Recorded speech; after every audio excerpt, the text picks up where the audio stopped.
La Biblia en un año. Día 360. Segundo libro de los Macabeos. Profanación y purificación del templo. Intento frustrado de Heliodoro de profanar el templo. Cuando la ciudad santa vivía completamente en paz y se observaban lo más perfectamente posible las leyes, debido a la piedad y a la aversión al mal del sumo sacerdote Onías, sucedía que los mismos reyes honraban el templo y enriquecían el santuario con los más espléndidos regalos. Incluso Seleuco, rey de Asia, sufragaba con sus propios ingresos todos los gastos relativos al servicio de los sacrificios. Pero cierto Simón, de la tribu de Benjamín, que había sido constituido prefecto del templo, se opuso al sumo sacerdote en lo concerniente a la regulación del mercado de la ciudad.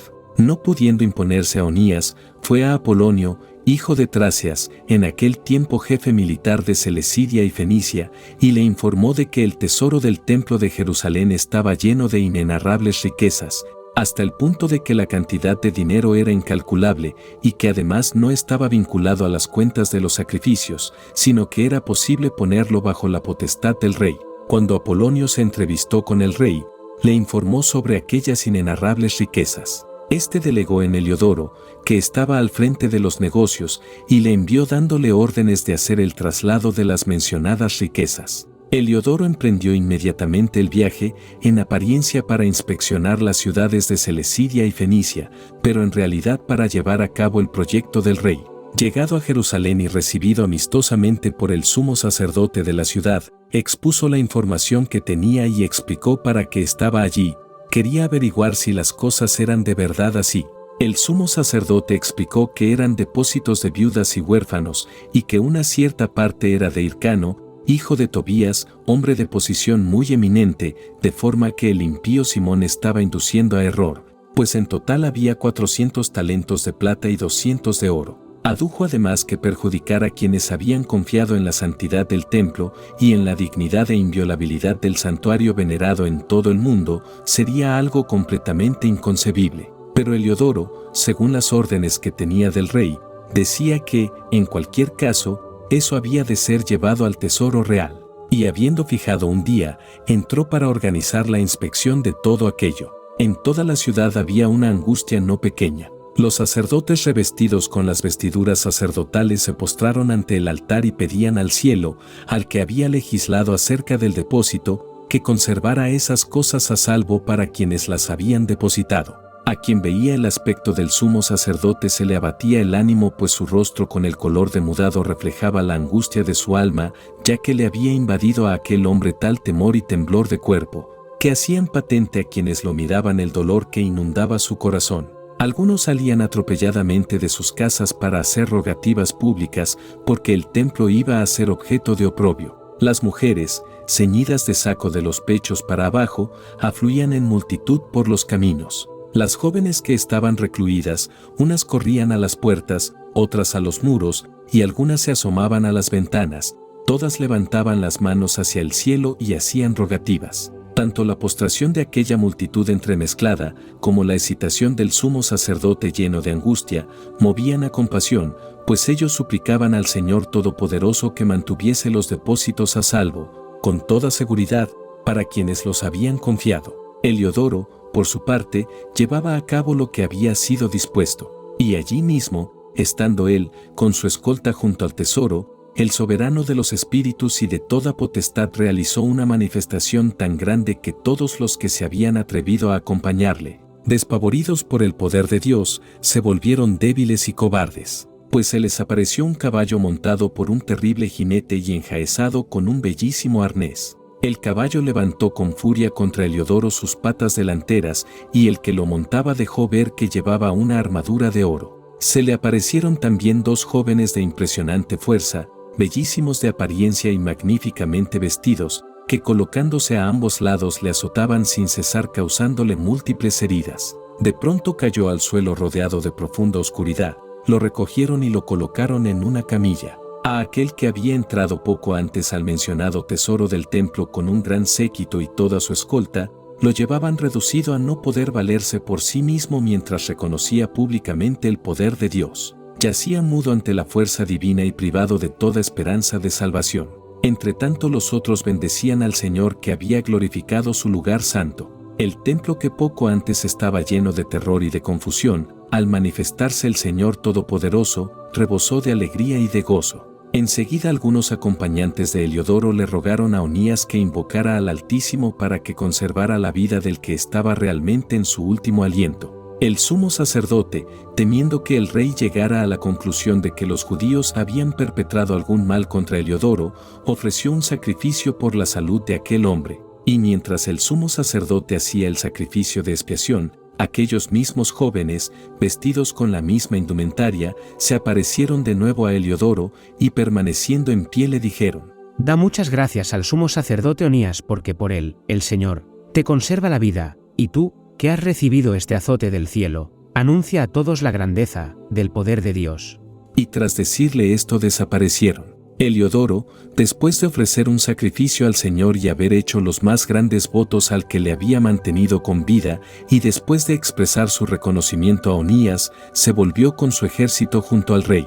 A todos daba testimonio de las obras del Dios Supremo que había contemplado con sus ojos. Cuando el rey preguntó a Heliodoro qué clase de hombre sería apto para ser enviado de nuevo a Jerusalén, él le respondió: Si tienes algún enemigo o hay algún conspirador del gobierno, envíale allí y lo recibirás azotado si es que sobrevive, porque ciertamente hay una fuerza divina alrededor del templo. Pues el que tiene su morada en el cielo es quien cuida y ayuda a aquel templo, y destruye, golpeándoles, a cuantos se acercan para causarle mal. Así sucedieron las cosas respecto a Heliodoro y la preservación del tesoro del templo.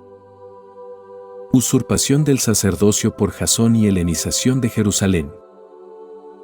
El ya mencionado Simón, que se había hecho delator de las riquezas del templo y de la patria, calumniaba a Onías como si éste hubiese sido el que había golpeado a Heliodoro y el artífice de sus males. Se atrevía a llamar conspirador contra el gobierno al benefactor de la ciudad, guardián de su propio pueblo y celoso cumplidor de las leyes. Como la enemistad había llegado hasta el punto de que uno de los hombres de confianza de Simón cometiera asesinatos, Onías, viendo el peligro de una guerra civil y que Apolonio, hijo de Menesteo, estratega de Selecidia y Fenicia, animaba la maldad de Simón, se hizo conducir hasta el rey, no para convertirse en acusador de los ciudadanos, sino buscando lo que convenía a todo el pueblo, al bien común y a cada uno en particular. Veía que sin la intervención del rey era imposible alcanzar la paz en aquellos asuntos y que Simón no cesaría en su locura. Pero una vez muerto Seleuco y habiendo recibido el reino Antíoco, llamado Epífanes, Jasón, hermano de Onías, adquirió para sí el sumo sacerdocio mediante corrupción, pues en una conversación había prometido al rey 360 talentos de plata y otros 80 talentos recaudados aparte. Además de esto se comprometía por escrito a pagar otros 150 si se le concedía establecer bajo su autoridad un gimnasio y una efebía, e inscribir a los de Jerusalén como antioquenos. Después de acceder al rey y de obtener de él el mando, enseguida empezó a cambiar las costumbres de sus compatriotas según los modos griegos. Dejó de lado los humanitarios decretos reales establecidos por mediación de Juan, padre de Eupólemo, que había gestionado la legación de amistad y colaboración con los romanos, y abolió los legítimos derechos ciudadanos, introduciendo nuevas costumbres contrarias a la ley.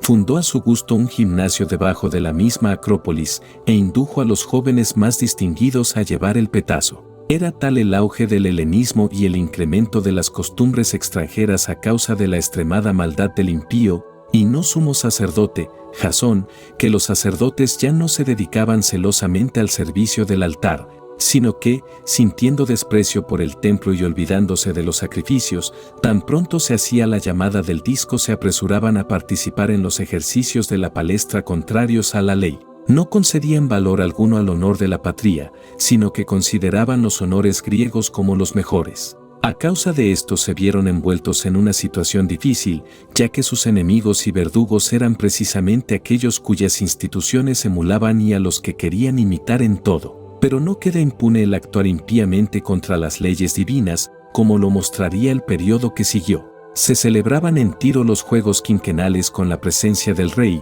y el impío Jasón envió como representantes desde Jerusalén a algunos antioquenos con 300 dracmas de plata para el sacrificio a Hércules. Pero los que los llevaban decidieron no emplearlas para el sacrificio porque no era conveniente, sino destinarlas a otros gastos. Así sucedió que lo que iba destinado por el que lo enviaba para el sacrificio a Hércules, por decisión de los que lo llevaban, fue dedicado a la construcción de trirremes, habiendo sido enviado Apolonio, hijo de Menesteo, a Egipto para la entronización del rey Filometer. Antíoco, conocedor de que aquél se había vuelto hostil a su gobierno, comenzó a preocuparse de su propia seguridad. Por eso se llegó a Jope y se presentó en Jerusalén. Fue recibido con magnificencia por Jasón y por toda la ciudad, y conducido entre antorchas y aclamaciones. Después marchó con su ejército a Fenicia. El sacerdocio en manos de Menelao. Pasados 3 años, Jasón envió a Menelao, hermano del mencionado Simón, a llevar el dinero al rey y a presentarle un memorándum de las cosas necesarias. Pero éste, después de presentarse al rey y ser obsequiado como si fuera una autoridad, consiguió para sí el sumo sacerdocio, superando en 300 talentos de plata la oferta de Jasón, y, recibidos los poderes reales, se presentó de regreso, sin llevar consigo nada digno del sumo sacerdocio, sino más bien las disposiciones de un cruel tirano y la ferocidad de una bestia salvaje. Jasón, que había traicionado a su propio hermano, fue a su vez traicionado por otro, y fue obligado a huir a la región de Amanítide. Menelao ejercía el poder, pero no pagaba regularmente nada del dinero prometido al rey. Habiéndole hecho la reclamación Sóstrates, gobernador de la Acrópolis, a quien correspondía la recaudación de los impuestos, los dos fueron llamados por el rey con ese motivo. Menelao dejó como sustituto en el sumo sacerdocio a su hermano Lisímaco, y Sóstrates dejó a Crax, comandante de los chipriotas. Muerte de Onías III. Estando así las cosas, sucedió que los habitantes de Tarsos y de Malos se rebelaron, porque habían sido entregados como regalo a Antioquida, concubina del rey. El rey partió a toda prisa a poner en orden la situación, dejando como sustituto a Andrónico, uno de sus dignatarios. Entonces Menelao, pensando que tenía delante una buena ocasión, sustrajo algunos objetos de oro pertenecientes al templo y se los regaló a Andrónico. Después se llegó a saber que otros los habían vendido en Tiro y en las ciudades de alrededor. Onías se lo reprochó tras haberse cerciorado de ello y haberse retirado a un lugar con derecho de asilo en Dafne, cerca de Antioquía. Por eso Menelao, tomando a solas a Andrónico, le pidió que suprimiera a Onías. Aquel fue a donde estaba Onías, y dándole confianza mediante engaños y ofreciéndole con juramento la mano derecha, a pesar de que era mirado con recelo, le persuadió a que saliera del lugar con derecho de asilo, y al momento lo mató sin respetar en nada la justicia. Por tal hecho no solo los judíos, sino también muchos de los demás gentiles, se indignaron y se entristecieron por el injusto asesinato de aquel hombre. Cuando el rey regresó de las regiones de Cilicia, los judíos de la ciudad, junto con los griegos que también odiaban el mal, se acercaron a quejarse de que se hubiese dado muerte a Onías sin causa alguna. Antíoco, con el alma entristecida y movido por la compasión, llorando la prudencia y la gran moderación del difunto, y ardiendo en furor, inmediatamente quitó la púrpura a Andrónico. Le desgarró las vestiduras y lo condujo por toda la ciudad hasta el mismo lugar donde él había dado muerte impíamente a Onías. Allí borró del mundo al asesino, dándole el Señor el castigo merecido. Rebelión de algunos judíos y juicio contra Menelao. Se habían cometido muchos robos sacrílegos en la ciudad por parte de Lisímaco, con consentimiento de Menelao, y al divulgarse la noticia, la multitud se reunió y se enfrentó a Lisímaco, cuando ya habían desaparecido muchos objetos de oro. La multitud estaba exaltada y llena de ira. Entonces Lisímaco armó a unos 3000 hombres y comenzó a actuar violentamente bajo la dirección de un tal Aurano, avanzado en edad y no menos en locura. Cuando vieron la agresión de Lisímaco, unos se proveyeron de piedras, otros de estacas de madera, algunos incluso tomaron puñados de ceniza que había por allí, y en medio de una gran confusión arremetieron contra los que rodeaban a Lisímaco. De esta forma causaron heridas a muchos de ellos, derribaron a otros y pusieron en fuga a todos. Al ladrón sacrílego lo mataron junto al gasofilacio. A causa de estos sucesos se comenzó un juicio contra Menelao. Cuando llegó el rey a Tiro, los 3 hombres enviados por el consejo de ancianos hicieron su alegación ante él. Menelao, a punto ya de verse perdido, prometió abundante dinero a Ptolomeo Dorimenes para que convenciera al rey. Entonces Ptolomeo llevó aparte al rey a una columnata, como para refrescarse, y le hizo cambiar de parecer. Al que era la causa de todo el mal lo absolvió de las acusaciones, y a aquellos infelices, que incluso si hubiesen hablado ante Escitas hubiesen sido declarados inocentes, a estos los condenó a muerte. E inmediatamente sufrieron el injusto castigo quienes habían defendido la ciudad, el pueblo y los objetos sagrados. Por eso, los mismos habitantes de Tiro que odiaban el mal proveyeron magnánimamente lo necesario para sus sepulturas. Menelao, en cambio, permaneció en el cargo a causa de la avaricia de los poderosos, creciendo en maldad y convertido en el gran traidor de sus conciudadanos. Eclesiástico, Sidácida, Josué. Valeroso en la guerra fue Josué, hijo de Nan, sucesor de Moisés en el ministerio profético. Según lo que significa su nombre, fue grande para la salvación de los elegidos de Dios, para castigar a los enemigos que surgían y dar posesión de la heredad a Israel. Qué glorioso era cuando alzaba las manos y blandía la espada contra las ciudades. ¿Quién podía resistir ante él? Era él quien conducía las batallas del Señor. No se detuvo el sol ante su mano, y hubo un día tan largo como dos. Él invocó al Altísimo Omnipotente, mientras los enemigos le acosaban por todas partes, y el Señor grande le escuchó, haciendo caer piedras de granizo con enorme fuerza. Cayó con ímpetu sobre el pueblo enemigo y en su descenso aniquiló a los adversarios, para que las gentes conocieran cuáles eran sus armas y que estaban guerreando contra el Señor. En efecto, él siguió tras el Omnipotente, y en los días de Moisés realizó una acción piadosa. Caleb.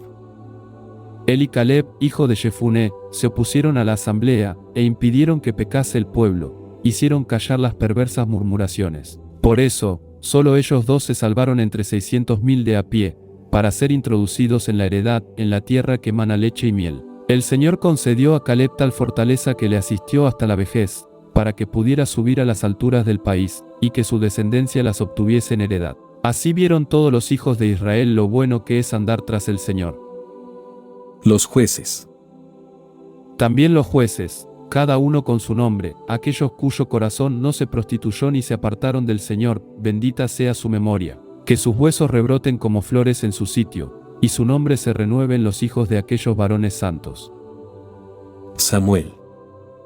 Samuel, amado de su Señor, profeta del Señor, instituyó la realeza, ungió a los príncipes de su pueblo. Juzgó a la comunidad según la ley del Señor, y Dios visitó a Jacob. Por su fidelidad se acreditó como profeta, por sus palabras, reconocido fiel a sus visiones. Invocó al Señor Omnipotente, cuando los enemigos le acosaban por doquier, con la ofrenda de un cordero lechal. El Señor tronó desde el cielo, hizo oír su voz con enorme fragor. Quebrantó a los príncipes de Tiro y a todos los jefes filisteos. Antes del tiempo de su descanso eterno dio este testimonio ante el Señor y su Mesías: ni dinero, ni siquiera unas sandalias, he aceptado de nadie. Ninguno pudo echárselo en cara. Incluso después de su muerte profetizó, y anunció y mostró al rey su final.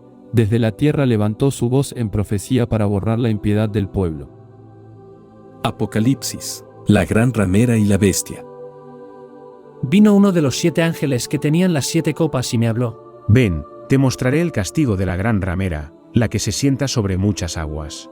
Con ella han fornicado los reyes de la tierra, y se han embriagado los habitantes de la tierra con el vino de su lujuria.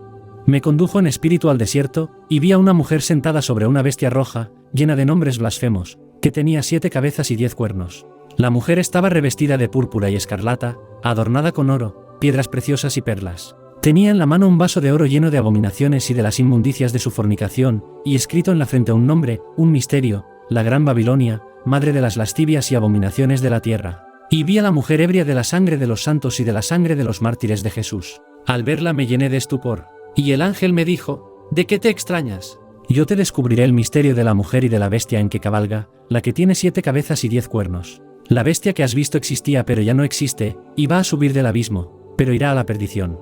Los habitantes de la tierra, cuyos nombres no están escritos en el libro de la vida desde la creación del mundo, se sorprenderán al ver a la bestia, porque existía, pero ya no existe, y sin embargo, reaparecerá. Aplique aquí la inteligencia quien tenga sabiduría. Las 7 cabezas son 7 colinas sobre las cuales la mujer está sentada, y también son 7 reyes, 5 cayeron, uno subsiste, otro aún no ha llegado y cuando llegue debe permanecer un poco de tiempo. La bestia que existía, pero ya no existe, es el octavo, aunque también es uno de los 7, y va hacia la perdición. Los 10 cuernos que has visto son 10 reyes, que aún no han recibido el reino, pero recibirán, junto con la bestia, el poder real durante 1 hora. Estos, de común acuerdo, entregan su fuerza y su poder a la bestia. Lucharán contra el Cordero, pero el Cordero, junto con sus llamados, elegidos y fieles seguidores, los vencerá, porque es Señor de señores y Rey de reyes. Y me dijo: Las aguas que has visto, donde la ramera se sienta, son pueblos y muchedumbres, naciones y lenguas. Los 10 cuernos que has visto y la bestia aborrecerán a la ramera, la dejarán desolada y desnuda, se comerán sus carnes y la quemarán en el fuego. Porque Dios ha movido sus corazones para que ejecuten el designio divino, de común acuerdo, entreguen el reino a la bestia, hasta que se cumplan las palabras de Dios. La mujer que has visto, es la gran ciudad que ostenta la soberanía sobre los reyes de la tierra.